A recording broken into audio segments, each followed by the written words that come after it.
accountable. Thank you, ma'am. Very good. Thank you. Very good. माननीय सदस्य श्री असादुद्दीन ओवैसी जी। मोहतरमा chairman साहिबा, मैं शुरुआत में अपनी तरफ से ताज़ियत पेश करना चाहूँगा उन 26 लोगों को जिनका नाम पूछकर और मुसलमान नहीं होने के नाते पर उनको गोली मारकर कत्ल कर दिया गया।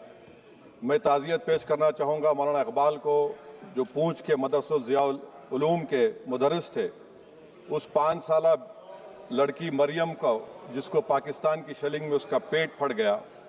मैं ताज़ियत पेश करना चाहूँगा मैडम ज़ैन अली और उर्वा फातिमा, इन दो जुड़वा भाई बहनों को जिनकी उम्र 14 साल थी, लांस नायक दिनेश कुमार को, बीएसएफ के सब इंस्पेक्टर मोहम्मद इम्तियाज़ को।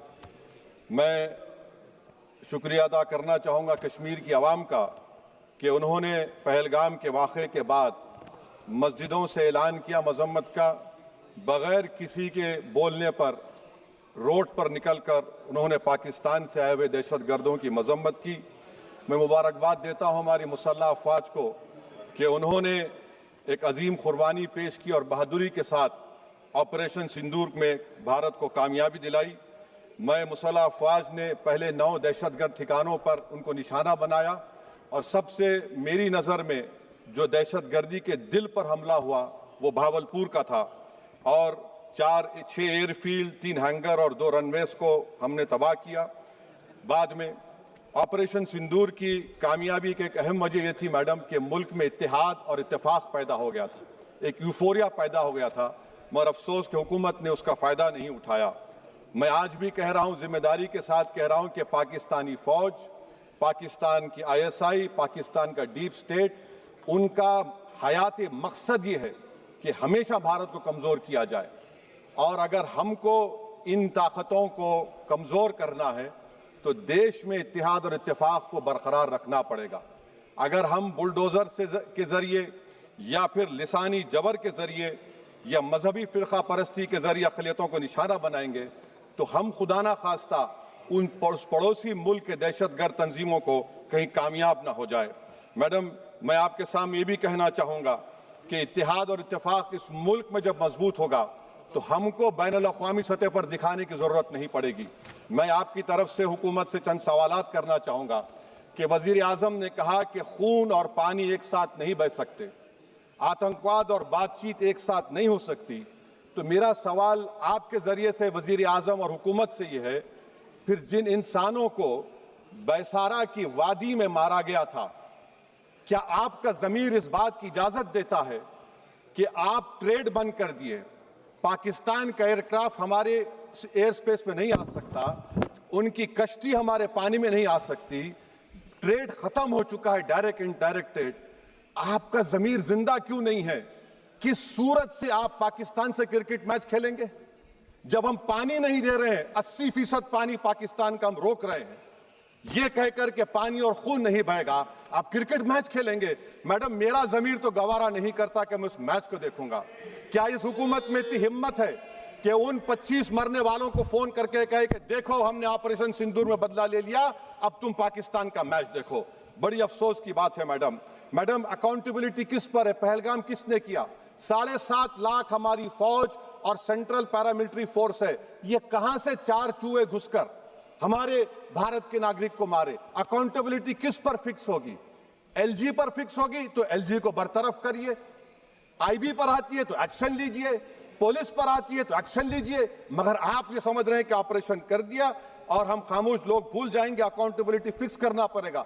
मैडम, डिटरेंस आपकी क्या है?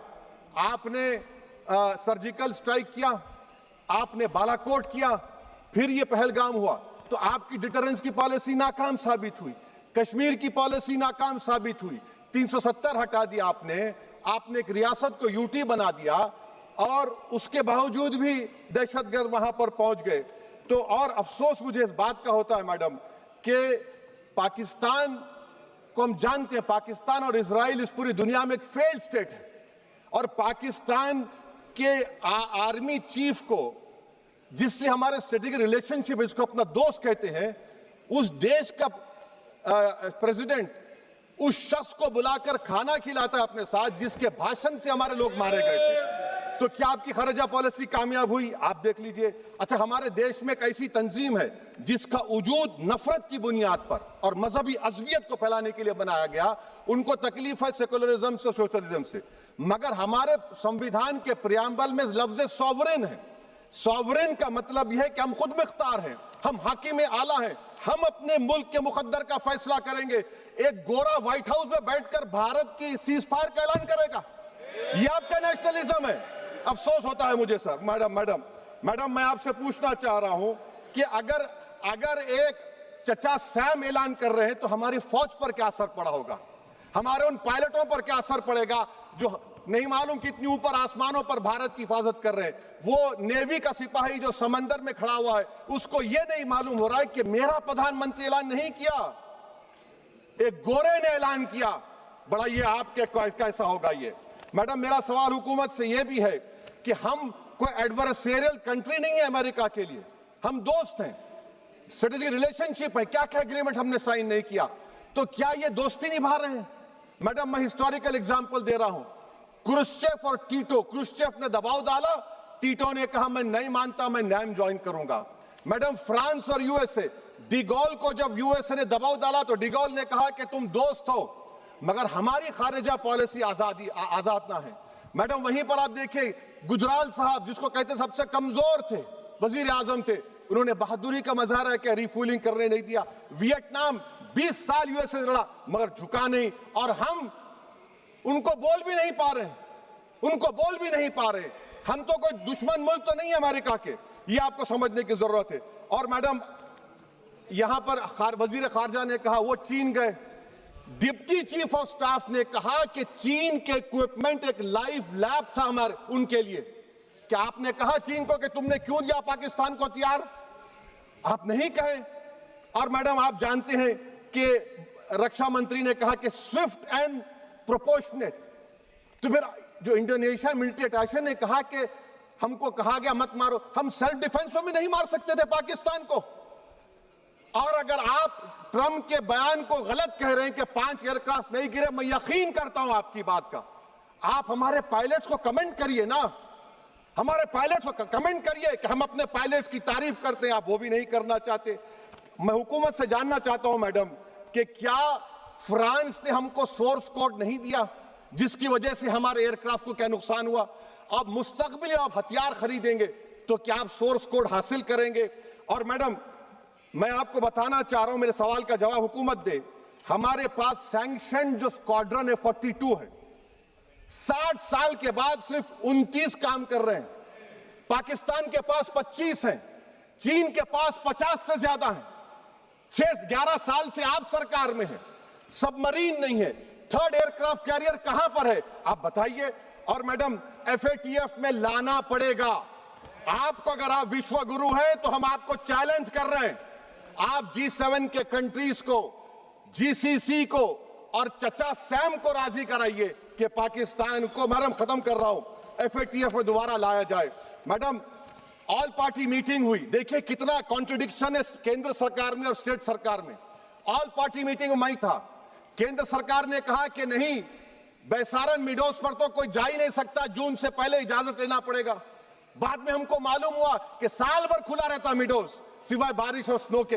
ये कॉन्ट्रडिक्शन है केंद्र सरकार में। वहां पे मैं हुकूमत से मुतालबा करता हूं मैडम आपके जरिए से कि कौमी सिक्योरिटी को, नेशनल सिक्योरिटी को, खारिजा पॉलिसी को, फॉरेन पॉलिसी को राजनीति का मुद्दा मत बनाइए, राजनीति का मुद्दा मत बनाइए। ये हमारे मुल्क में मुफाद होगा, हमारे मुल्क के इत्तेहाद और एकजुटती को आप एक वोट का जरिया मत बनाइए।